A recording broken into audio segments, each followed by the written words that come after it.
আমরা দীর্ঘ সময় আসলে হাসপাতালের বিভিন্ন জায়গা আমরা দেখেছি, দেখে আমরা কিছু বিষয় আমাদের কাছে একটু অ্যানোমালি ধরা পড়েছে। আমরা সেই সমস্ত বিষয় আমলে নিয়ে আমরা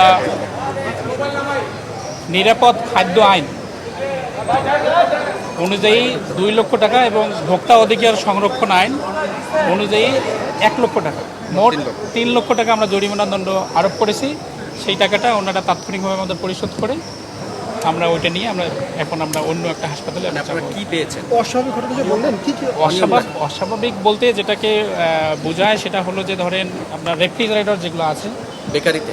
না, বেকারি না, এখানে হাসপাতালের বিভিন্ন ওয়ার্ডে যেগুলো আছে সেগুলোতে আসলে আমরা কোনোটারে মিটার পাইনি। এই ধরনের বিষয় আছে, টেম্পারেচারের কোনো মিটার আমরা পাইনি।